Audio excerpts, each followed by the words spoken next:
Every time you're pushed a little bit further, you gain a little bit more of that extra strength inside. And you really have to dig deep and find, inside the motivation. Like, I want to be a naval officer. This is something I have to do to get to And you have to remember point. that you're here to be a naval officer, you're here to serve your country, and you have to remember the bigger picture, because if you don't have the passion for the whole reason you're going through this, you're not going to make it. If you're just curious about this program, you're not going to make it. You really have to have the passion, you have to love your country, and you have to come for the right reasons.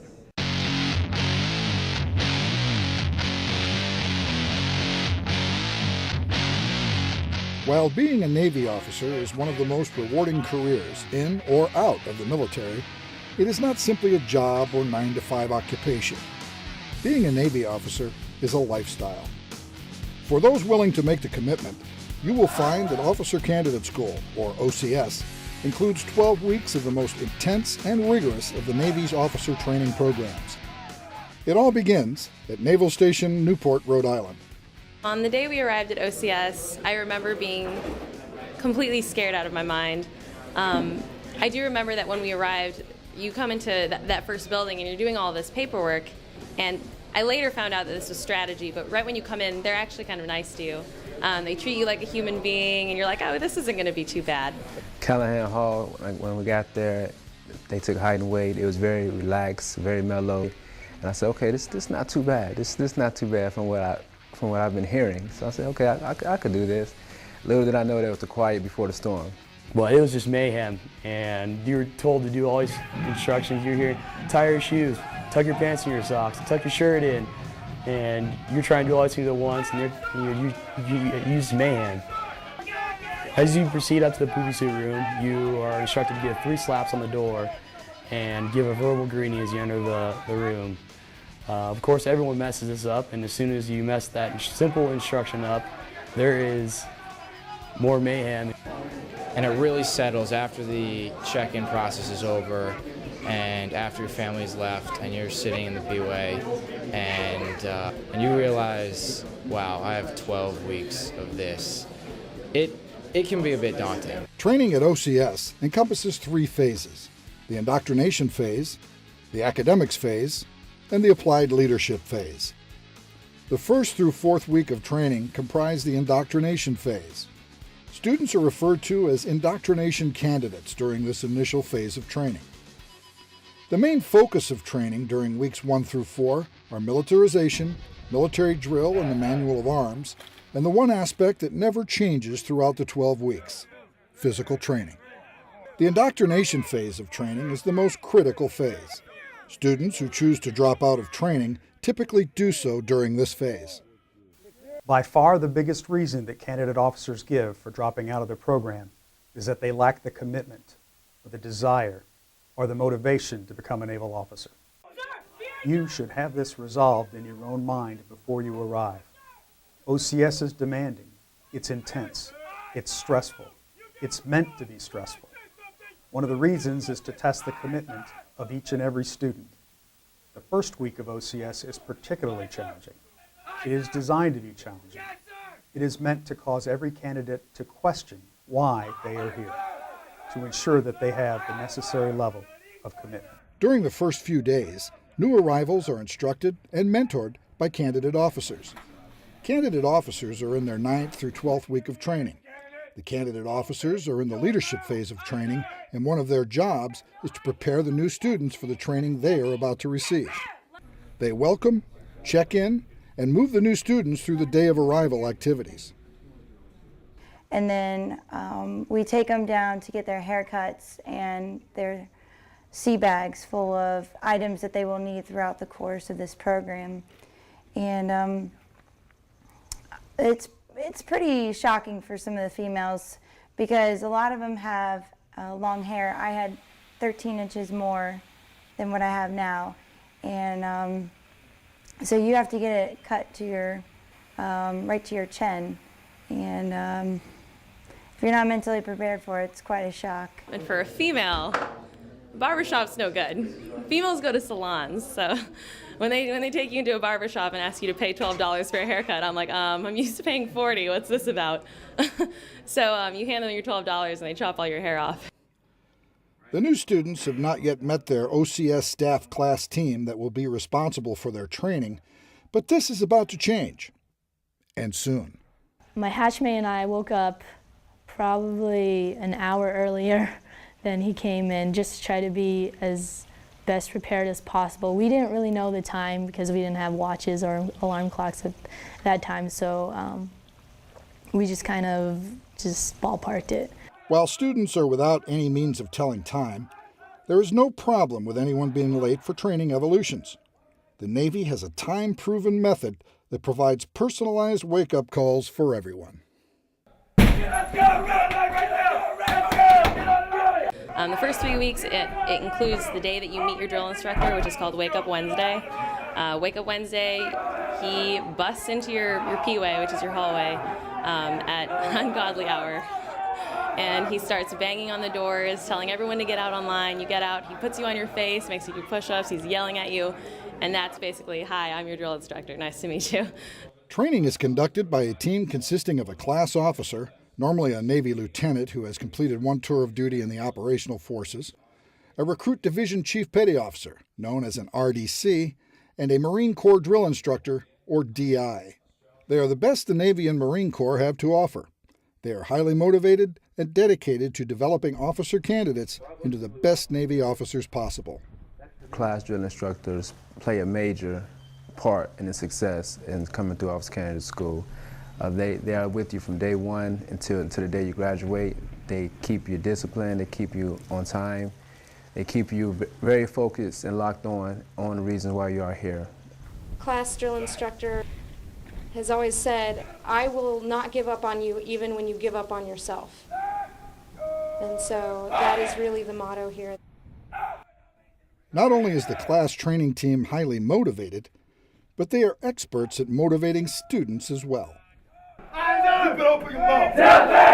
Remedial physical training is given to you by the drill instructor or RDC when you make mistakes.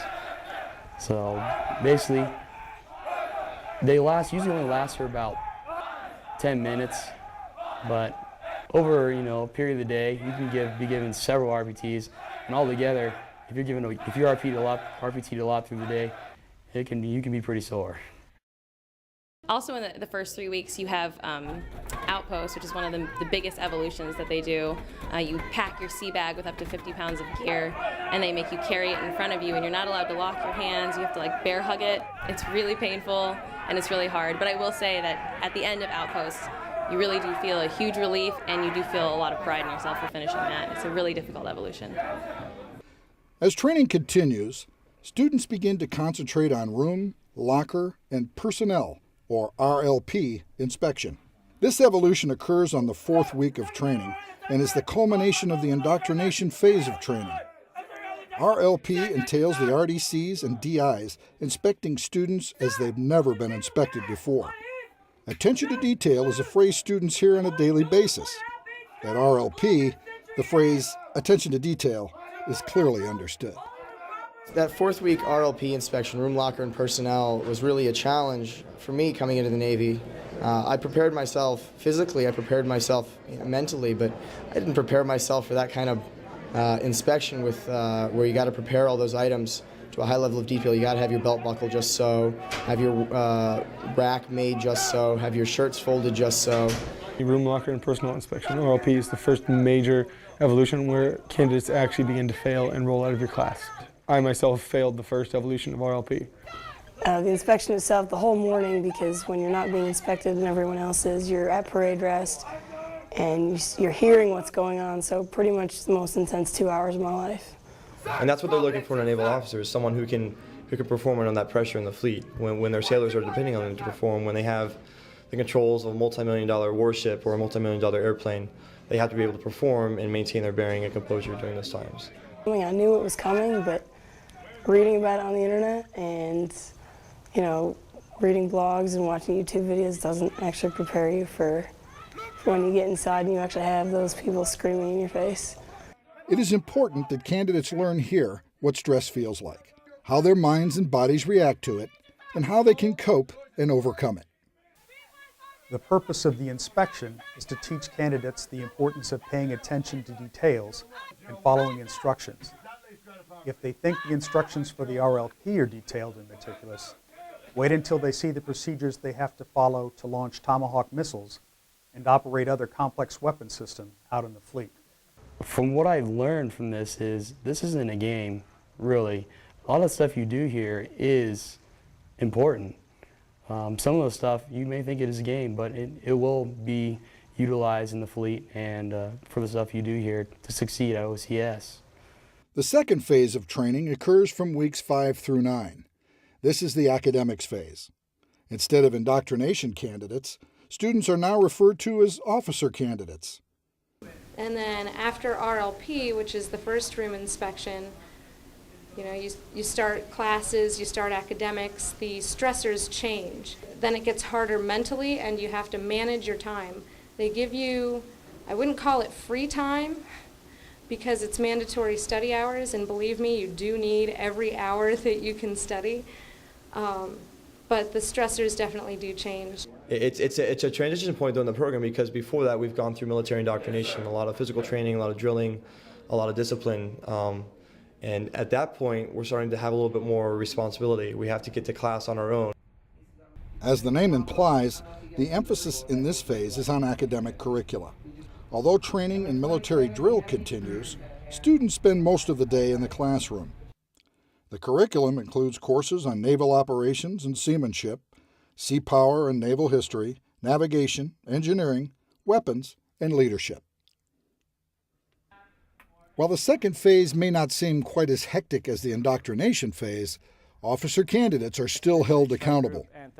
In the 6th week, we do ORLP, which is the officer room locker personnel inspection. And the focus on that is knowledge, and there's a little bit of the inspection involved. It's just some simple instructions, and if you know how to wear the khaki uniform. But that's mainly knowledge-based. It's very different because you're not shouting, it's an officer, and they're not putting you on your face and making you do push-ups. So it's a different focus, but you still have to prepare for it. The newest addition to OCS training, known as high ropes, also occurs during the officer candidate phase of training. After undergoing numerous safety procedures and briefs by instructors, officer candidates are put through many stressful obstacles on the high ropes course. The main objective is to instill confidence, and the secondary objective of the course is for them to learn communication skills. And even though some of the students might not realize that out here, communication is a key part, but having the confidence to get over some of your fears. Even though you have that fear, that's one of the main purposes of this course is you have that fear, to get over that fear, to take control of your emotions, know you got your safety and you got the training, and to go through the course. So that's the main objective. Another important aspect of the second phase, as with all phases, is physical training. As the second phase emphasis on classroom curricula packs most of the hours of every day, RDCs and DIs schedule special physical training sessions during pre-dawn hours. One of the challenges of RDCs and DIs is that many students arrive to OCS in less than stellar physical condition, or at the least, suffer a misconception of what to expect from a PT standpoint. One of the main keys to success in OCS is that all students should condition themselves physically before reporting. We place great emphasis on physical training at OCS. Physical training consists of running, calisthenics, and strength conditioning. All students need to be within the Navy's body fat standards before arrival. That's 22% body fat for males and 33% body fat for females. Students also should spend time conditioning themselves physically before reporting. All students take a physical fitness assessment during each phase of the training, and they must meet minimum standards before they continue in training and before they can graduate. If you're out of shape, we have Marine Corps drill instructors disciplining us and getting us into shape. So if you're out of shape, do not plan on coming to OCS. And that's the bottom line. They're here to push you and to make you stronger. The OCS website, www.ocs.navy.mil, contains an entire page devoted to information on physical training, including video of proper form and repetitions required for each exercise. The third and final phase of training is the applied leadership phase. Students are now referred to as candidate officers. During these final 3 weeks of training, the candidate officers now run the regiment of officer candidates. To be honest, I don't think that those minor details and questioning everything that they were asking you to do, I don't think that all started to make sense and really come into like a big picture sort of view until the very end, like a candidate officer phase, when you're actually in charge of the regiment, when you're in charge of these indocs coming in, and you're starting to realize that when you tell them to brace the bulkhead and stand at attention and do things a certain way and remember things a certain way and say things a certain way, you start to realize how it plays into their training and then into the fleet when they leave. So that's when I realized it, when I was the one who had to instruct the younger classes. That's when I was like, wait, I need to tell them this, they need to remember this because it's going to be important. In addition, third phase offers the candidate officers an opportunity to partake in further training experiences, including the wet trainer and firefighting. For firefighting training was actually a very neat evolution. You started off, we went into the classroom, we learned about the different safety precautions, the different kinds of fires that can happen on a ship, and just got us familiar about the different kinds of equipment that the damage control wears, or what we would be wearing. And we did a couple of different scenarios. The first scenario was about runaway hoses, and then we went and we learned how to work as a team carrying the hose to fight a fire. With the USS Buttercup, it was a wet trainer evolution where we had to get on a ship and simulate the ship being hit by a torpedo and it was flooding. The instructor was very helpful for personnel who never been on anything like this before, and they were very outstanding in all their efforts. As graduation approaches, candidate officers begin to focus on some personal goals as well. A gathering for friends and family on the evening prior to graduation, known as Hi Moms, allows candidate officers a chance to reunite with family members and friends in a relaxed setting. Also, on the day prior to graduation, the candidate officers conduct a pass-in review for the families as well. The culmination to the 12 weeks of rigorous training finally arrives in the form of the class graduation. As the proud families look on, the Navy's newest ensigns are sworn in, and the previous 12 weeks seem to have passed quickly. However, the new officers have one final duty to perform before they are ready for the fleet. They move on to the waterfront to receive their traditional first salutes from the RDCs and drill instructors. The United States Navy is the most highly capable, most technologically advanced Navy in the history of the world. Its officers must be highly committed, ethical leaders of character. You know, as naval officers, the responsibility you're given is tremendous. And we all talk about equipment and, you know, billions of dollars of electronics and ships and planes and everything else. But truly, the most important thing are the men and women that are going to serve under you, that you're going to be responsible for. You know, you take these young 18, 19-year-olds to war, and you're responsible for them on a daily basis. You're sending them out into harm's way. As the officer, you're making the tough decisions. But as officers, they have to understand, you know, you ask a parent how much their children are worth, they'll say, you can't put a price tag on it. Now times that by 40 or 50 if you're a division officer of a large division, and that's your responsibility. That's the responsibility you have as a naval officer. And that's what we're testing here at OCS, to see if you can handle that before we put you out in the fleet and you're responsible for all those lives. Equipment can be replaced, young men and women can't.